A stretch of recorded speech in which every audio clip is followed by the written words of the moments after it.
What it is, what's up? House of the Dragon video in the cut. I can't believe I'm doing this. I have not, I think I checked earlier. I've not done a video on House of the Dragons or Game of Thrones at all since season 2, episode 4, which would be about probably 2 years now. I used to do these pretty much all the time per episode. I think I did all of them once episode 1 or season 1. And I think I did, like I said, about half of them season 2. Um, the general format of these typically was like a whole like like basically an entire episode length, just kind of recap and review. I don't have the memory I used to have when I was 24, 25. So I what I did was, with this being a pretty feckless and impotent episode overall, in my opinion, I actually just wrote down a few bullet points and went from there. And what I'm going to do is just read through these and kind of go with a concluding thought, and then kind of, I guess what season 3, episode 2 will kind of feel like. Um, Keep in mind, I am actually, I think I'm coming down. I think I'm going to be sick pretty soon. I think generally people kind of have a feeling for like when sickness is coming up on them. And I think I'm going to be sick pretty soon. So I got to get this done. Hopefully I'm good by season. Why do I keep on doing this? By episode 2. So with no further ado, it's also probably on YouTube. So if you want to see my YouTube in the past content I did, that's going to be Biscuits from Heaven, or BFH, I think it is. I'll probably just link in the bio, I guess, or description. Number 1, Emma Darcy, otherwise older Rhaenyra Targaryen, has done a commendable job of maintaining the petulance and good faith belief displayed and started by Millie Alcock.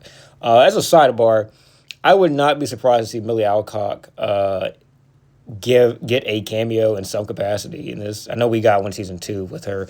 We have not gotten one with Emily Carey, who was young Olivia or young Allison yet. But I have a feeling that her movie, and I believe it is. I mean, if it's a WB property, so I assume that the same people who are the same studio as this fucking TV show also stand to gain from Supergirl getting a cameo. So I have a feeling that Millie Alcock would get an appearance at some point. I don't know what that point will be. Supergirl drops in the middle of July, so we probably got at least 3. What's today? The 22nd, 21st. So we got about 3 or 4 episodes before we get to that point. It's an 8-episode season. And I keep that in mind. They ordered these ahead of time, so I don't know if they knew that there's going to be this movie come at the same time. But who knows? But yeah, so really the biggest thing with Rhaenyra that you would keep in mind when looking at young Rhaenyra is that she just typically stands to believe the best in people, while even being a very bratty and catty individual. She generally believes the best in people. And that's shown up as being an adult as well, with her relationship with Allison, with Damon. People that she spent time with when she was younger. She does generally hold like a pretty high belief that they'll treat her well at some point. And I think that, unfortunately, what we are seeing is case studies with both Rhaenyra and Allison. So they are pretty much themselves as kids, more or less. Just grown up versions. And people have gone the trauma course, but maybe it could be a larger case study. And like, we are generally who we are as kids. We don't really grow out that too much. In the same sense, Olivia Cook has done a commendable job of maintaining the heart for relative good for her family in spite of despicable advances by males around her. The youthful reverie of trying to turn things around after fumbling a bad hand. So I gotta keep it kind of short because I only have 10 minutes to work with on TikTok. But basically, Olivia, in the same way, or I guess Emily Carey, was a family woman through and through, both for her dad, for Viserys, even for Rhaenyra in many ways. Maintaining family has always been a big part of what fuels her. I think she's poured herself into family with going through these arranged marriages and these strategic moves, being a chip, basically a pawn, something she has been.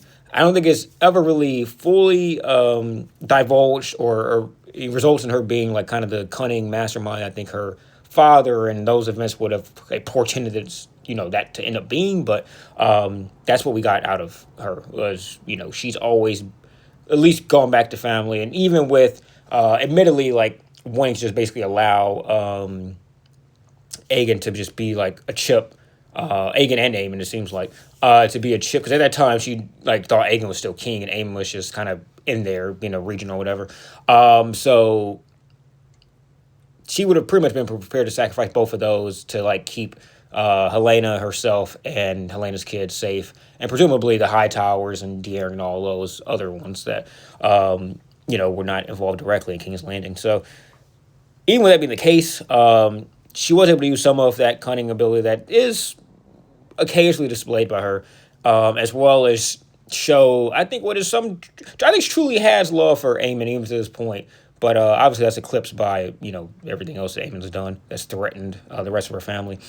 And she was able to use that to get Aemon to do what she needed him to do. So that's Olivia Cook / older Alicent Hightower. Third, both actors are being handed very flawed characters who are simply just not very smart when it comes to war. I think they're making the best of it. Some people will tell you Emma Darcy and Olivia Cook, are not like good actresses. I don't know what I guess you would call Emma Darcy an actor. I'm not sure. But to me, they're fantastic at what they do, because these are not like great characters. When you look at the fact that, simply put, as I understand, Fire and Blood, which I have the book, I just haven't read most of it, is a lot of hearsay and a lot of rumors, and not a lot of interesting like subtext or dialogue behind some of these moments. These like showrunners are making a lot out of like either at one point GRM's notes or just simply their own interpretation of the story. And while it has divvied up into what I think is, as I understand, a fairly remarkable different path than what the book went. If you just give me a book of like recounts of what happened, then I got to fill in space somehow. So with these being the showrunners' creations, what these characters are, I think they've done a good job of making these characters work, because they're not good characters. They're not very smart. They make consistently bad decisions.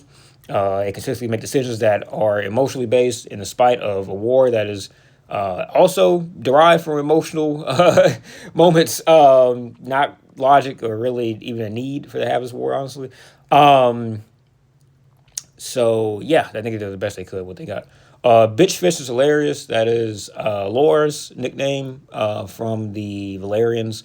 And the kind of the what do they call those motherfuckers? I forgot what those sea snakes people are called. But I just want to cut in. I'm not gonna finish all this. I have like 8 more points. People who were like, I think this is a terrible actress. I think this is a terrible character, are fucking goofies, because this character has appeared in many, many ways in times when people like Game of Thrones. It's just simply a character that's supposed to be funny and witty, while also, having this underlying capacity to be a really good commander on the battlefront.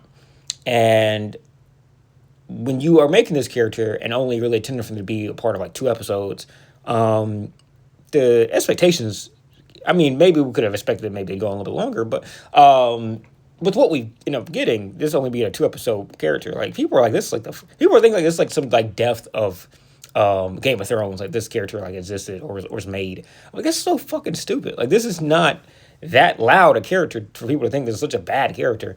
And I mean, they're involved in the part of this series that actually was fucking entertaining, which is the Battle of Golett, because everything else that has happened in this series in the last, I guess, because I think season 2 was a 8-episode season, I believe. So if we say it might be a 6, who gives a shit? If we say for all season 2 and then this episode, which this episode basically is season 2, that's kind of a bullet point I have.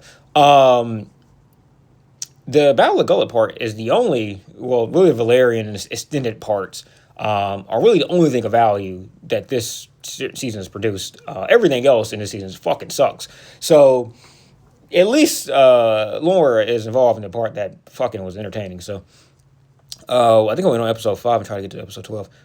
Blacks have and are the 2025-2026 Spurs from the NBA Finals, who blew a lead, sometimes a 10-point lead, sometimes a 20-point lead, in just about, in every single episode or game of that series. So in the same way the Blacks have consistently been that in this, in the last, I guess, 2 seasons. They consistently put their fucking foot in their mouths.